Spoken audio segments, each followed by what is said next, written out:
Hello, I am Namrita Shah and I welcome you all to my show Radiant Realization with Namrita. Every week we invite coaches who come here and discuss what made them pick their niche and how they can make our life better.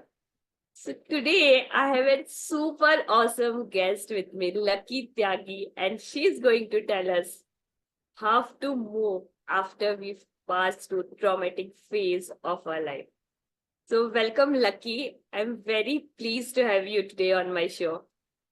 I'm more pleased to be here. Thank you for doing this and thank you for having me here. Well, Lucky, the topic that you've selected is abuse, trauma, holding hostage to your dreams.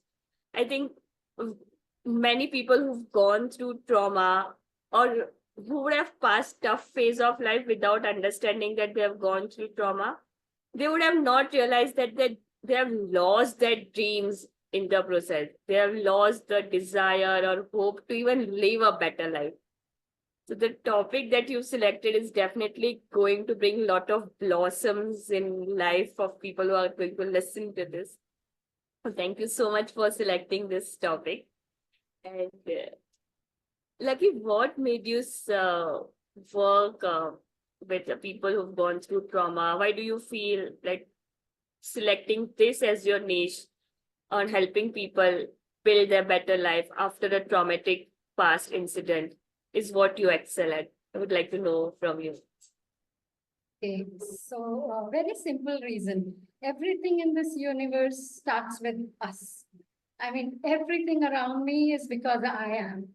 And so for this, I have been through this. I have been through domestic violence. I have been through a horrible marriage. And I have been through a divorce literally forced on me.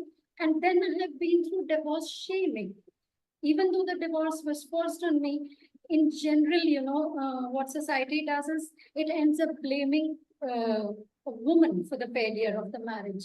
So, despite the divorce having been slapped on me, even then I was shamed for it, and I was, humiliated and alienated, and so many things. So, I went through these stressful times. I went through this trauma of physical, mental, spiritual, financial abuse, and I know what it feels like. I know what it feels like when you're down there, when you have no life, and there is nothing to look forward to. So I absolutely understand, and I would never wish that on anybody. But sadly, the world doesn't work according to my wishes. Though I don't wish it on anybody, it's still around so much. There are so many women going through this all the time. Just yesterday I was reading an article where 1 out of 3 women in the world, it was, I think, UN data, is subject to violence. So imagine 1 out of 3. How horrifying is that? Whether it's in the form of sexual violence or physical violence or emotional violence, gender violence, any form. But imagine 1 out of 3. We are just 2 people sitting here, and there is a third person, and then one of us. Imagine that's how horrific it is. So that is what made me. And then I overcame those situations. Although at one point of time, my life was like, I don't think it's ever going to go on. But then I had that belief somewhere inside me, there was a fire in my belly, there was a tiny light in my heart that no, this is not who I am meant to be. I am so much more than this. I'm not going to let this just dampen my dreams. And then I worked on it and I worked on it. And it takes a lot of work, believe me. And I kept working on it and I came out of it. And when I came out of it is the time I decided that I'm going to help others come out of this. So that is how my niche of coaching, where I do breakthrough coaching for women who are either who have gone through domestic violence or are going through it, or people who have had a divorce or are contemplating one, whether to divorce or not to divorce, that struggle, trapped in bad marriages. So those are the people that I work with who are dealing with abuse. So, Lavi, how would you define trauma and how is it related to abuse? See, trauma is very simply, I'm going to put it, because trauma sounds like such a big word and it is a heavy word. The moment we hear that word, I mean, even today, even though I work on breaking trauma, I work on helping people break through the trauma. But the moment you say trauma, it does bring a shadow in its wake. So it is a heavy word, but I'm going to just very simplify it. Trauma is our emotional reaction to highly stressful situations. That is what trauma is. Whenever we are subjected to, whenever any human being is subjected to any kind of highly stressful situation, whether it's life threatening or non life threatening, but it is stressful, the body and mind's emotional response to that situation is trauma. How we deal with it at that point of time, what it leaves behind, that is trauma. And abuse and trauma are obviously linked because abuse is such a stressful thing to be under.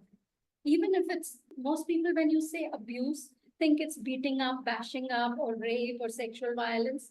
No, even just words can hurt so much, and words can cause damage for a lifetime. Just telling somebody you're stupid, you don't know anything, you don't know anything for ages, that is also abuse. Everything is abuse when it is hurting somebody, when it is belittling somebody. So that is also abuse. So abuse is a very stressful situation to be in. So obviously it's going to cause trauma. So that is how abuse and trauma are linked. If you've ever been in an abusive situation, there is 99.9% chances that you have a trauma response. And how does this abuse-related trauma impact individuals' self-worth and impact individuals' desire to go and pursue his or her dreams? Okay, so very simple. If you're being abused daily, if you're being hit daily, hard, or if you're being hit for no reason, if you're being hit for every reason, if you're being told, like I constantly said, that you cannot do anything, you're stupid, you are worthless, you are blah, blah, blah. So obviously, where is your self-esteem going to go? Where is your sense of worth going to go? Boom, down, down, down, down, and so down that even you won't be able to find it for quite some time. So that's what happens. Obviously, it hurts your self-esteem. I'm going to give you a very quick, small example about myself. Look, I was a decently educated person. I was a working person when I got married, and I was the golden girl in school. And I mean, I had everything going for me. And then marriage happened, and my ex-husband thought I was worthless. I mean, he would criticize everything, my choice of books, music, anything, food, my opinions, everything. He would not let me watch TV. He would not let me touch any of the gadgets in the house, except the ones that I needed to use for household chores, like the mixer grinder, and that to dhyan se use karna, kharab mat kar dena, you know, and not allowed to sit in the car without wiping my feet properly, and not allowed to watch tennis. Tennis is a stupid game. Watch cricket instead. Mehdi Hassan kyun sunte ho? Nahi, Jagjit Singh kyun sunte ho? Mehdi Hassan. You know, when everything is criticized, how are you going to feel? You're going to feel like you're worthless, you're shit, you do nothing. And this, if it could happen to me, who was a confident person, imagine what it would do to a person who is not so confident, who already has doubts about themselves. It would literally kill them. So self-worth and self-esteem are the biggest hits in an abusive relationship. It became so bad that during my second pregnancy, because it was a pregnancy that was a high risk, so my doctor told me that if you do not get labor pains, you have to come in by the 9th, otherwise your uterus might burst. But my husband told me, I don't want the baby to have to come out on the 9th, because people born on the 9th are bad people. Guess who was born on the 9th? I was born on the 9th of July. And he told me, and so it went so deep into my psyche that for fear that he would not love our child if it was born on the 9th, I did not go to my doctor. We went to the doctor on the 10th. The doctor was furious. She was furious. She was like, are you educated? Ya kamar ho, anpad ho, kya ho? Did I not explain it to you that you could have died, the child could have died? But that's what it does to your self-esteem. That is how bad it gets. And my daughter was born on the 10th. That is the relationship between self-worth, self-esteem. And when you're in that state, obviously you will not pursue your dreams. But Namrata, what is more important is that even when you're out of it, you think you've overcome it, you're making a life for yourself. But no, there is every likelihood that the trauma is sticking to you. So when I talk about is abuse trauma holding your dreams hostage, what I mean is even when you're out of it, when you are in it, तो कोई बात ही नहीं है, समझ ही आ रहा है कि आप कुछ कर ही नहीं सकते. You are down in the dumps. Dreams तो कोई होंगे ही नहीं, except कि मैं मर जाऊं, भगवान मुझे उठा ले. That is the kind of dreams and desires and goals you have at that point of time. But afterwards is when I'm talking about. You could be a normal person today. You could be somebody who's been out of that abusive relationship for maybe 5 years, 10 years, or it could, I'm not even marital relationships or relationships like this. I'm talking about even it could have happened to you as a child. You could have watched your parents in conflict, or you could have had an abusive parent, or you could have had an abusive sibling, somebody who's been very nasty to you, who's beaten you up, who says bad things to you. Maybe you had an environment where you weren't allowed to bloom. Everything you did was criticized. It happens to so many women. They are told you're too much, don't speak so loudly, don't speak. So it could be trauma coming from anywhere. When I say abusive, it does not mean that you have to be in a marriage or a relationship that is abusive. It could be a teacher who has been abusive to you. I have examples. My daughter came up to me one day and she said, you have to do something about a situation. I said, what? She said, the teacher in our school, she is being very nasty to one of the students. She tells her, you are a duffer, you are this, you are that, you are that. And that little girl was so worried about her friend's self-esteem. And imagine how bad it must have been and how it would affect her for the rest of her life. So it could be an abusive neighbor, an abusive relative, an abusive teacher, an abusive sibling, abusive parent, anybody. Abuse could come from anywhere. And that sticks to you. And you don't even realize it, that that is what is holding your dreams hostage. You think, oh, I'm just not worthy. Oh, it was just bad luck. Oh, I didn't work hard enough. You keep giving excuses or you just don't take action. But actually, it's trauma that's holding you at the roots. It's that abuse that you heard then when you first time went onto the stage and people laughed at you when they told you that you weren't good enough to speak. When you faced the camera the first time, people laughed. Any incident that could have stuck with you. And that trauma could still be driving your life. Actually not driving, just holding it in one place. So, Lucky, once an individual is out of this traumatic situation, how do they realize that they're still experiencing post-traumatic stress disorders, or they are still experiencing some signs of traumatic past, even in their day-to-day life? Yeah. So all these things like resistance, trauma, and doubt, like we were just talking earlier in a conversation about doubt, these are very sneaky, but very, very intelligent. Very, very intelligent. You will have to be super smart and super aware to beat them. So even in case of trauma, you will not even realize that it is trauma. You know, so I am sure many people who find it even literally difficult to get out of bed. You know, they feel so fatigued. They feel so tired. They feel like there's nothing. I mean, on the face of it, they have a job, but they're just even unable to get out of bed. मुश्किल से जा रहे हैं काम पे, there's nothing really to look forward to. And what do they blame it on? They blame it on laziness. Sometimes they blame it on ill health.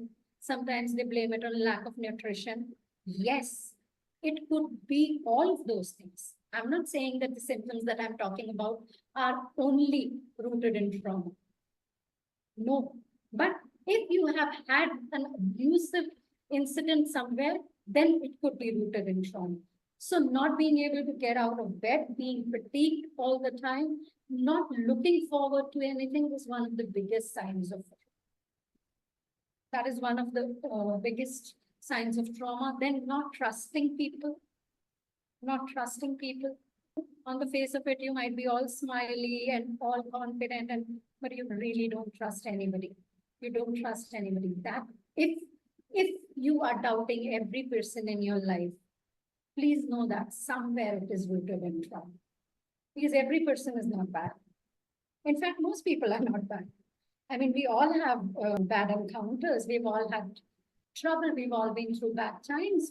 And those who haven't, well, awesome. I hope you stay that way. But that doesn't mean every person is going to betray you or is not happy for your happiness. But when you doubt everybody, when you do not trust anybody, that's another big symptom of trauma. Then sleep patterns, erratic sleep patterns. So we may, most times we'll put it to, okay, because I was tired, so I couldn't sleep, or I woke up, I slept during the day, so I could sleep. And so many reasons I was up watching TV. But if you have erratic sleep patterns, if you're unable to sleep well, a good 6 to 8 hours at least on a daily basis, then there are signs of trauma.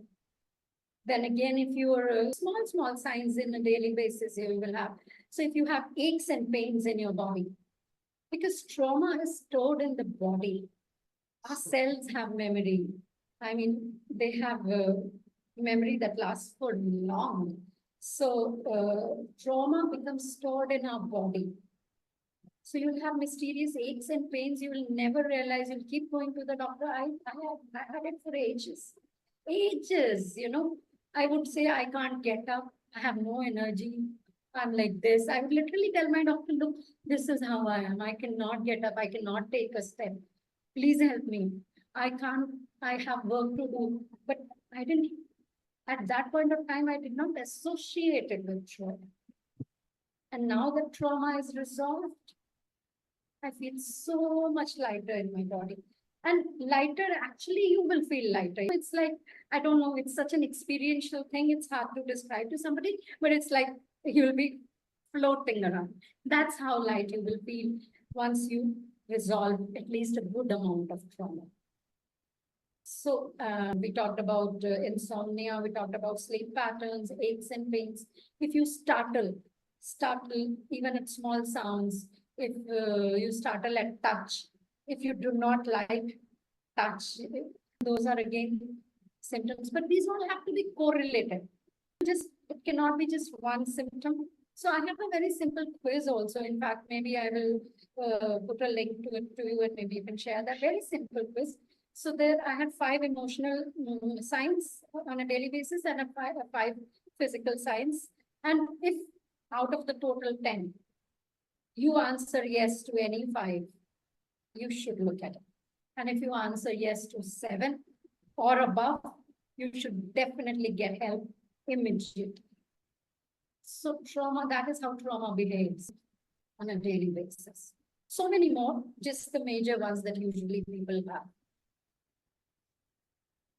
Lucky, how this traumatic incidents create mental and emotional barrier to anything that we look forward in life. Like one of the point that you mentioned that people, they stop looking forward. They have no desire, aspirations. So what are these emotional and mental barriers that gets built after experiencing traumatic events? So the emotional and mental barriers that get built first, I'm not worthy. I'm not good enough. I do not deserve it. Punishment is what I deserve. I'm not good enough to shine. Okay. I cannot trust anybody. I'm unsupported. People will laugh at me. I've already had a bad experience. Now, again, if I do something wrong, people are going to laugh at me. You feel like you're on your own. So you do not venture out. And you are afraid to be seen and heard. Because at that point of time, you were told not to express yourself, right? So that stays with you. That stays in your psyche, it stays in your body, it stays in your ultracellular memory, it stays everywhere. So you are afraid to shine. So what you will do is, even when opportunities come your way, you will self-sabotage yourself, right? You will either not go to that opportunity thinking you're not good enough. You will find a way to avoid it. Say if it was a opportunity like this, that getting to talk to a lot of people through a podcast. So if trauma had was already operating for me, I would have found a way not to do this. And here it was the reverse. I was having so many challenges, and yet I was just looking for a window of opportunity to do it. And today again I had a challenge, but I was like determined, no, I will work a way around and I'm going to do this because I want to reach out to so many people.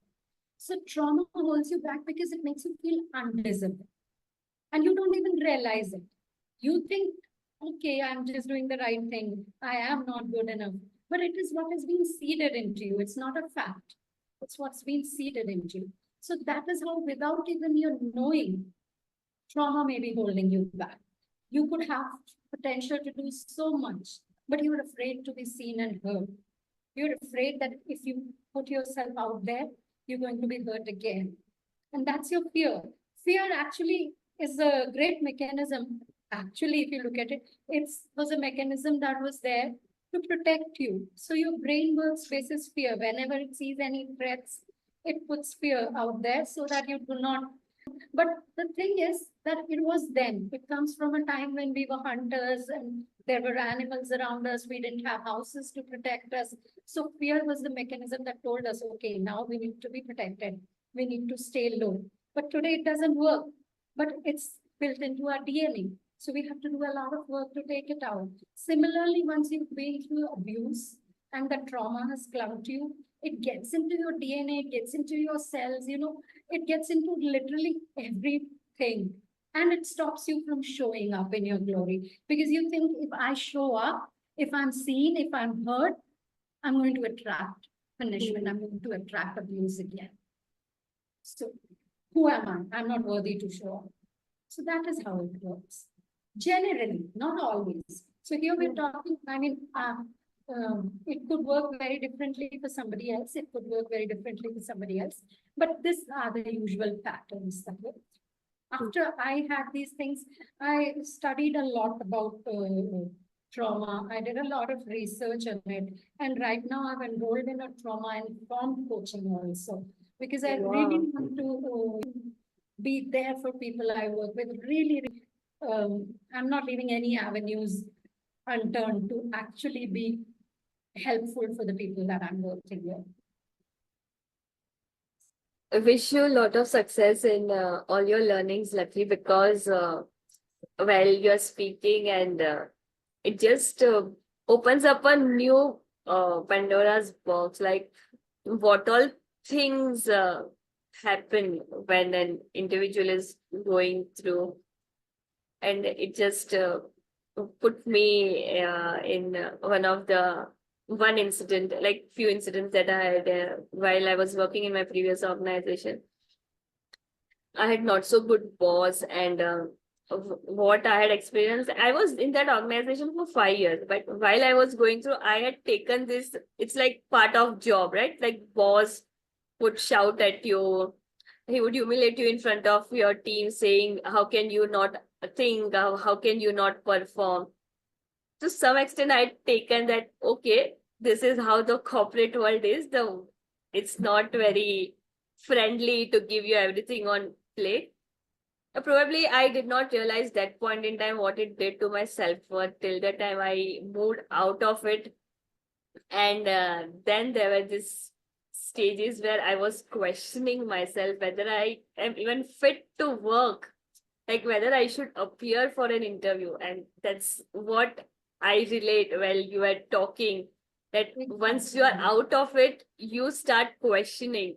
That I used to feel like I cannot crack an interview. I'm good for nothing. I have no basic knowledge of how things work. But yes, and I could resonate to what you said, that you feel those you're not good for Totally. anything. Feel currently, and actually, it's not us we should be doubting. I mean, the onus is on the person who did it to us, but we take it on. And look at you today, allowing yourself to be all seen and heard. I'm so proud of you for moving from there to Yeah, here. This is yeah. awesome. This is so awesome. I'm so Thank you. glad that, But you know what, Lucky, still in many instances of my day-to-day life, it still manifests like it just comes out, those past incidents, past events. And I have to really consciously hold myself. Like it's not easy, even though I have left it behind. It's long gone. I would say it's more than 5 years for that event to have concluded. I've moved on. There are better things. I've made good progress, but still it comes up. Like it just pops up like really anything. understand that. And I'm so glad that you're being so vulnerable and you're sharing it here right now when we're talking about this, because this will help others to really understand it better, really understand how it works. Yeah, this is exactly how it works. So it kills you for a lifetime. It keeps coming up. And, but I'm so glad that you're conscious about it, you're working on it. And maybe we'll connect later and I'll give you a few tools which will fasten this journey for you, speed it up a bit. But I am so proud of you for not letting it hold your dreams hostage. And I'm so grateful to you for sharing this here. Thank you so much. Thank you, Lucky, for acknowledging. And since you mentioned about tools, Lucky, I would like to know from you. So, what would be the role of professional help or counseling to people who've gone through these traumatic events? And I would say, from my experience, I did not realize while I was going through that it's a traumatic event. To be very frank, I had accepted that as part of my destiny. After I came out of it and after I started looking at world with a different lens, that's when I realized that no, there are a lot of things that I can do. So in such instances, what would you say? How can coaches or a therapy or counseling help people to grow themselves at much faster pace? Yeah. So you pointed out something very vital here, that you did not even realize that it was a traumatic experience. So now imagine when we don't even realize it's trauma, how are we going to resolve it? Two, we sometimes realize that we had been in abusive relationships and it was traumatic. But when we move out, we don't realize that this trauma could still be in our subconscious or in our memories or in our body. We think we have overcome it, but actually not. So those are the two things to know. And that is why I'm talking about this, that even without your knowing, it could be trauma that is holding your dreams hostage. So I've talked about some science, I've talked about how it could be showing up for you. So now anybody who is listening here, I want you to look and see if you have any of these patterns that I've talked about. And if you have any of these patterns or a few of these, then can you go back to an incident where you face some kind of abuse? Like just now, Namrata realized that she faced this kind of abusive behavior at work. So please try and go back to that. And then it's very essential once you realize that this is trauma. And yes, what looked like procrastination or what looked like laziness or what looked like general tiredness and fatigue is actually trauma. Then you need to get help to resolve it. Of course, today in the times of Google and the internet, and there are so many ways you can find on your own to resolve trauma.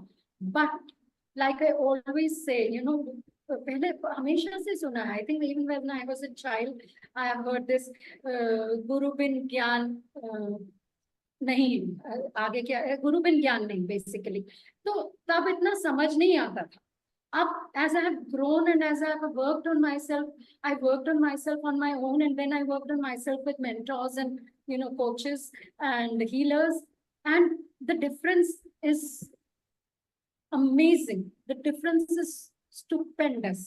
So actually गुरु के बिना ज्ञान नहीं होता है. आप कर सकते हैं, खुद भी कर सकते हैं, बहुत अच्छा कर सकते हैं. But I would suggest that once you realize that you have some kind of traumatic residue, there are some abusive incidents in your past, and you want to move on, so you can get help. There are coaches, there are counselors, there are therapists, there are healers.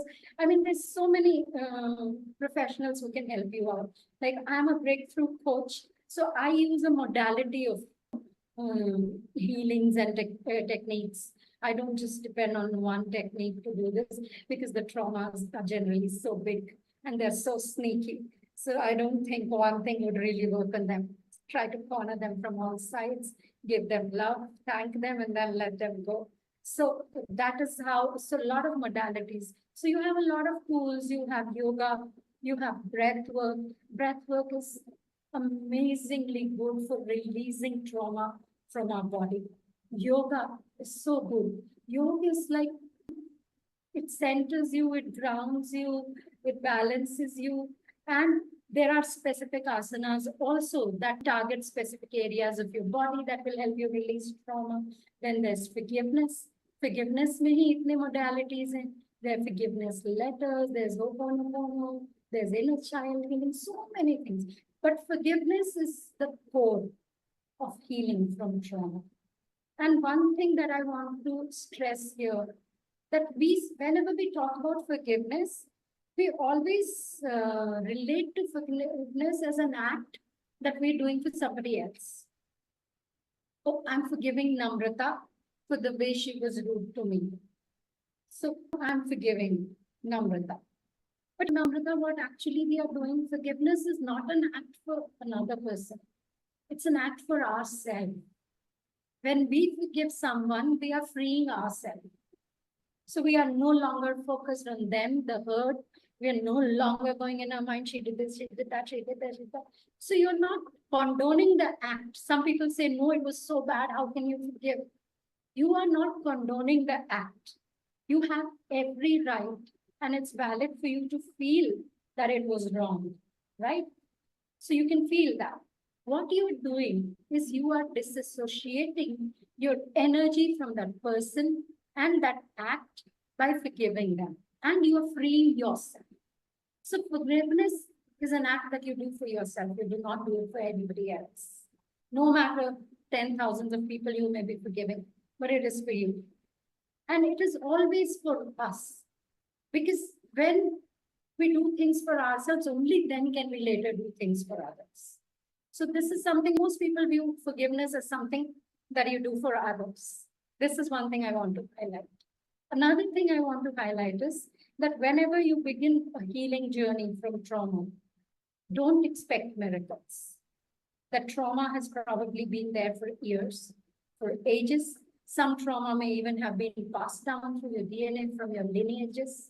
Science has backed that up also in certain research. So don't expect it to go away in a day. The healing journey is never like this. It's not a magic wand. Namrata, you are healed from trauma. No, Lucky, you're healed from no. There's layers that you peel off like onions. And yes, you will cry like peeling onions. Everyone will have their own way. Some cry, some howl. I even howl when I'm healing. I howl like crazy. There was this one program I did with Sadhguru. It's called Inner Engineering, and with the Isha Foundation. And at the end of the graduation, everybody was happy and clicking pictures, but because probably I had more trauma to heal, I don't know what. I was howling, and two of my close friends were with me, and they were embarrassed, although they stood by me, lovely ladies. But I'm sure they must have been so embarrassed. Hundreds of people, एक पागल लड़की है जो रोए जा रही है, चिल्ला चिल्ला के आंसू बहे जा रहे. So healing will look different for everybody. Healing is not pretty, but it's worth it. So those are a few things people need to understand before they. So it'll be in layers. It will not be linear. It'll be ups and downs. It'll be ugly. Why it'll be ugly? I mean, have you ever tried cleaning a drain? Can you do it without ugliness? Can you do it without muck? Can you clean your own house without muck? झाड़ू लगाओगे तो गर्दा धूल मिट्टी सब निकलेगा ना. So it's the same. When you're healing, when you have to release that muck that is trapped in your body, in your mind, in your heart. So there are so many methods. Chakra healing, there's dance. Dance is excellent therapy. Excellent. Then there is belief cleansing. So many things, so many modalities. And everything will not work for everybody again. That is why you have to, it's best that you have a coach with you, you have a therapist or a counselor or a healer with you, so that they can see your blind spots, they can see where you need, which modality works best for you. Although you will be the final judge of which modality works best for you. Please remember that always you are the final judge. You have agency over how you want to heal. It has to happen in your time, at your pace. If you want it to go slow, it has to go slow. So nobody can force. And grieve. It's not like you have to jump from here to there. No, go through the process. क्या है ना, इश्क नहीं आसान वाले आग का दरिया है और कूद के पार के जाना है. So it's the same thing, you know. It's literal मक का दरिया है, उसके through ही जाना है. There's a process. So you have to go through that process. So be prepared, but do not allow trauma to hold you for life, because there is a way out. And you're seeing an example of that way out. I have been in situations where it's even hard for some people to imagine. Of course, there are people who are worse than me. So I have been very blessed. Even that I count as my blessing. That I actually count as my blessing because that is what got me here.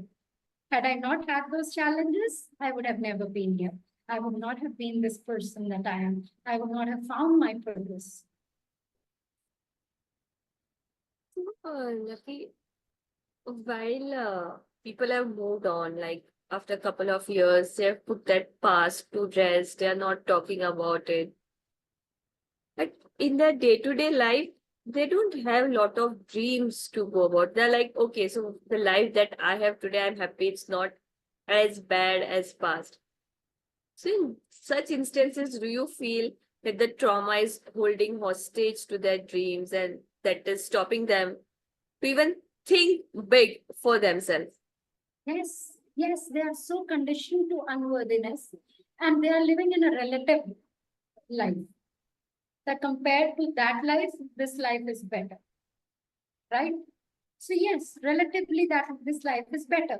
Be grateful for it, be thankful for it, be content, be joyful. Because unless you are joyful, content and grateful for now, you cannot go there.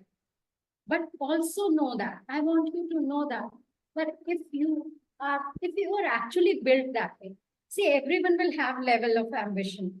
Everyone will have level. Somebody wants hair till here, somebody wants till here, somebody wants. So that's like a very small example I'm taking. So somebody just wants to earn 10 lakhs a year, somebody wants 20 lakhs, somebody wants crores. So if you feel you are genuinely happy, now there are ways of checking if you're genuinely happy. If you sleep well at night, if you smile.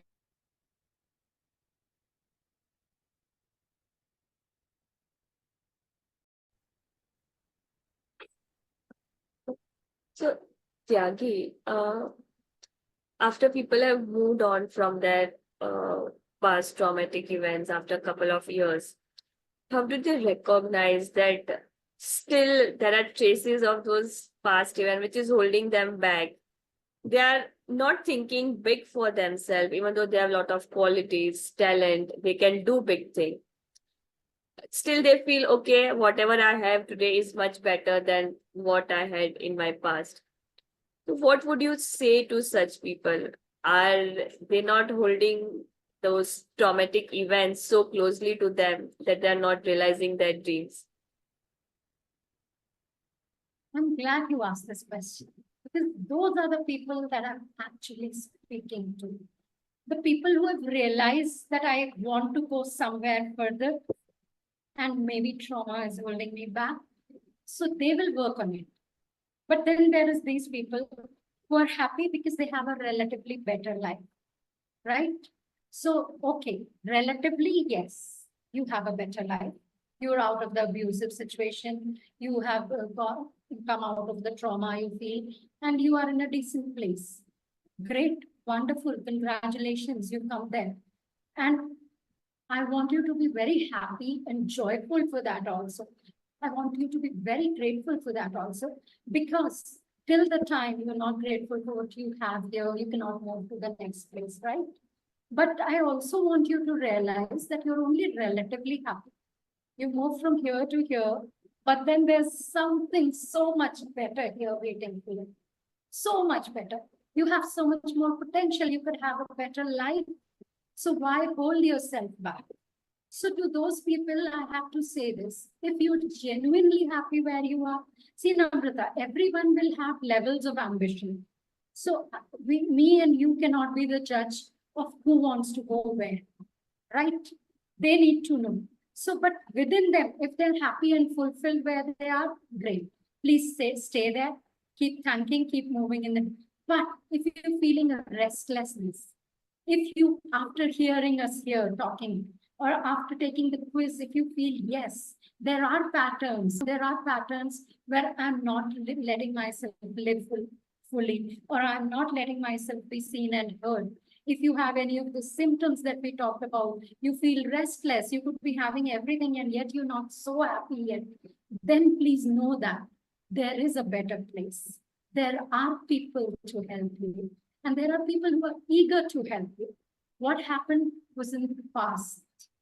Be mindful now, be in the present, and know that there is something about this if you want it. If this was your goal, great, you've achieved it. But then no goal is ever static. There's always evolution, there's always some other place to go. So while be content with what you have, please work on your trauma. If something is holding you back, if something is holding you back even from dreaming big, then try and delve a little deeper on your own.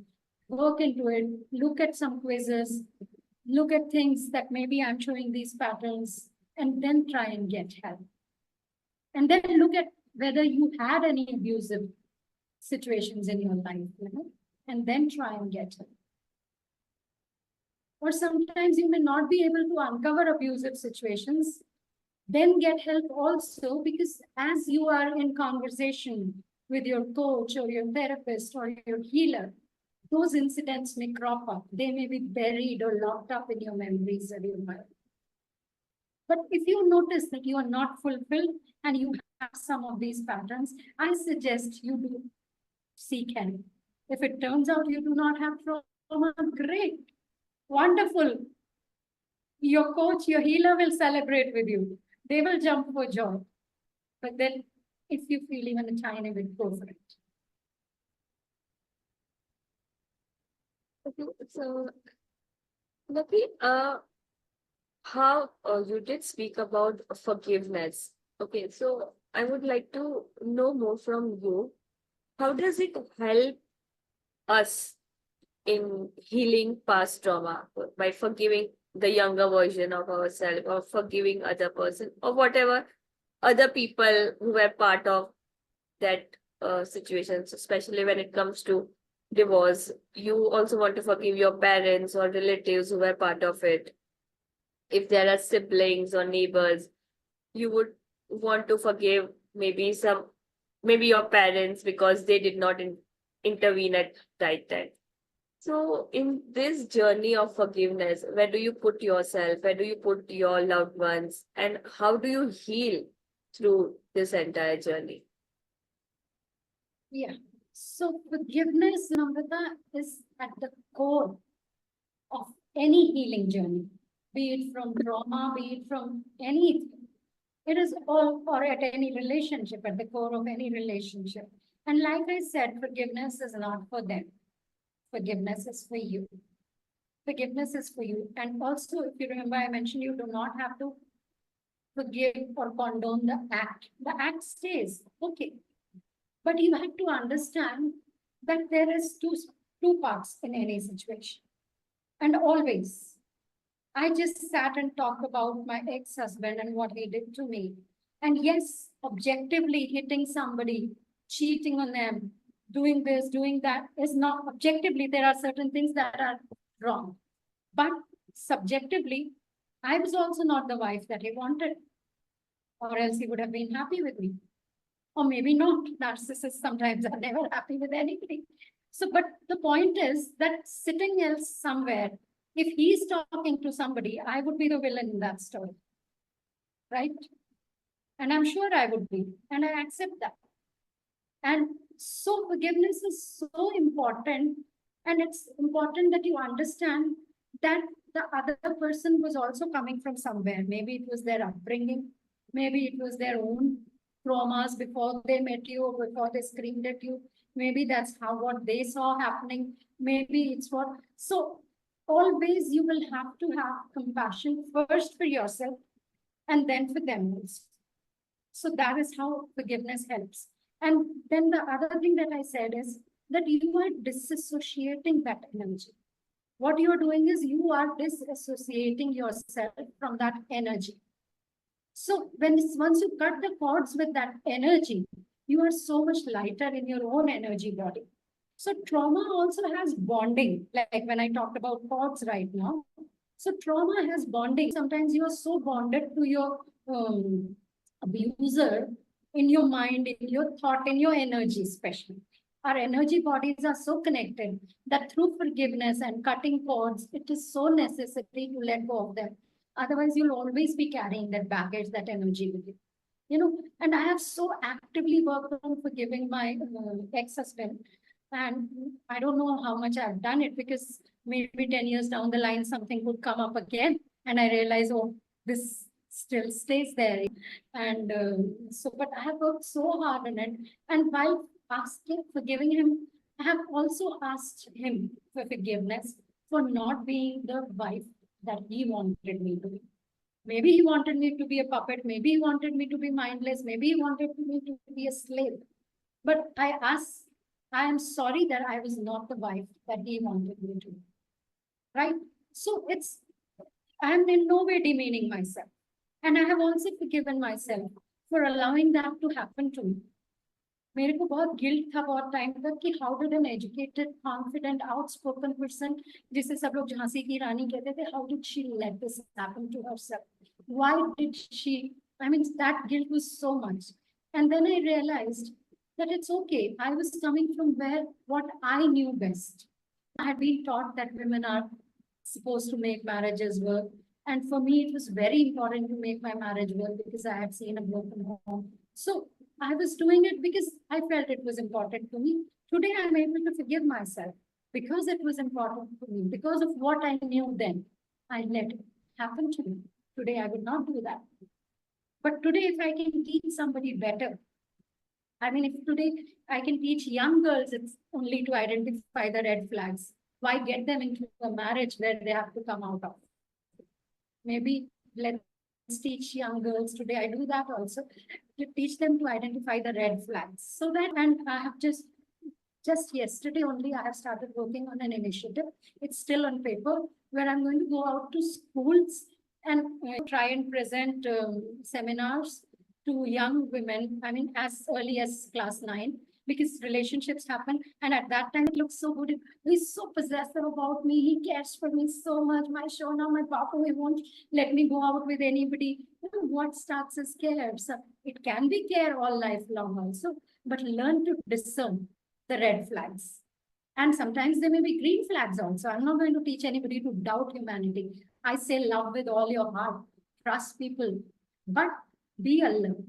So red flags अगर हम पहले से ही सिखा देंगे तो at least bad marriages में से नहीं निकालना पड़ेगा उन्हें अब्यूज के बाद ट्रॉमा नहीं रिजॉल्व करना पड़ेगा मैरिज डिवोर्स शेमिंग का ट्रॉमा नहीं रिजॉल्व करना पड़ेगा so that is a project that has just come to my mind and it's becoming very dear to my heart that we start working with young girls as early as class 9 when they're in their Shona Mabu phase, you know, the Nipani piece. So, Luckey, since you're talking about this, I would like to know how to handle trauma or abuse during dating phase. So, you are waiting for the person to respond, you are chasing other person, the person is not available, is giving some reason, I'm busy at work, or and then days goes by, week goes by, emotionally you are getting drained, you don't know whether to stay, whether to call off, what to do. So in this situation, what would you recommend? How to manage self? See, now it's a very difficult situation. It is not something you can immediately teach when you're in the throes of that emotion, when you're in that crush stage or that infatuation or that love or whatever. It's very difficult. You are blinded. I was blinded. I too was blinded for so long, searching for love and validation that I let anything happen to me. So it is difficult. But all this is going to happen. Right now, if somebody is in that stage, I would say start working with a coach or a therapist so that they will help you find your self-worth. They will help you set boundaries. Setting boundaries and understanding our own worth is so important. If we all did that, we would have so many better relationships. So right now, if they're in that situation, this is what I would say. Start working with somebody. If you're feeling a little drained even, sometimes your friends around or your family will warn you, but you will not listen. But to a professional, perhaps you might. So start working. I'm not saying that you have to break the relationship or anything. Relationships can be mended. I know of somebody who turned around her narcissistic husband. So I know of a person that's amazing. She did that. And it's on, and I hope it always stays on like that. So right now, if you're feeling that way, get help. But other than that, Namrata, I feel we need to start teaching our girls self-worth. We don't teach women self-worth at all. Rather, we don't teach anybody self-worth, but somehow it's set by default in the male genes, I feel. They are not so insecure of themselves. Although they are, male insecurities cannot be dismissed, and self-worth needs to be understood and taught to every person. I think we need to give them life skills in school itself, right? Maybe periods for we should have counseling. Now schools have counselors now. That's a great thing that has happened in the past few years. And also they are having mindfulness classes. So I hope then they have these self-worth and self-esteem classes also, where we are all told that we are worthy. But this thing begins from school only. The scholars will be made to wear badges. Yeah, great. They're doing well in academics. Whoever is doing well, we need to recognize that. But let's not segregate somebody who's good in arts just because they're not good in academics. So that self-worth thing, we need to do a lot of work. We need to create a lot of awareness in teachers. We need to have workshops for teachers so that sometimes teachers are the ones who are doing the most damage. Teachers is a community I respect a lot because I always feel they do so much for children. But on the other hand, the moment they go wrong, they can do so much damage that is irreparable the whole life long. So setting boundaries is again something a coach will help you do. A therapist will help you. Setting boundaries is so important because that is how we allow abuse to happen to us. The first time it happens, we let it go. The second time it happens, we let it go. Oh, koi nahi, after that he makes so that's not the way. If it's showing you his true colors, look and listen. When somebody, we have this, also we have this habit of believing in somebody's potential. It's great to believe in their potential. Great. But if they're not working towards their potential, then please, it's time to dump them. That's yes. So Lucky, I'm really enjoying this conversation, and I really like this topic a lot. So this concept of post-traumatic growth, I think this concept is not even spoken of. Like people, I've seen people around me, they are relatively happy, and that is how they take their life forward. But you brought in this new thought where they have life to live as if the traumatic events had not happened, or take a positive out of that event. So never let a crisis go waste is what they say, right? Yes. So get best out of this crisis, and what can you do?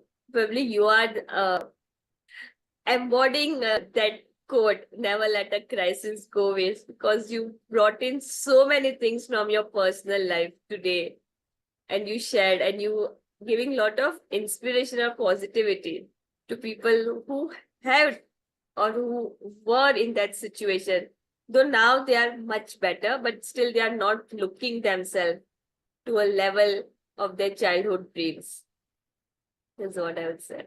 Yeah, I agree with you. So they should know that they have even better to look forward to, but they should not forget to applaud themselves for where they have reached. It's very important to applaud, acknowledge, and celebrate yourself for where you are.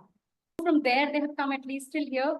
So that needs celebration. And I acknowledge you and I celebrate you. But I just want you to know that you can go even further if you wish to.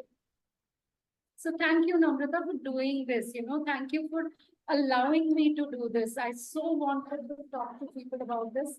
And I hope even if one person benefits from this, ideally, I would be so happy. And if more do, nothing like it. So if you need me, people, I am right here. But then it doesn't have to be me. It could be anybody.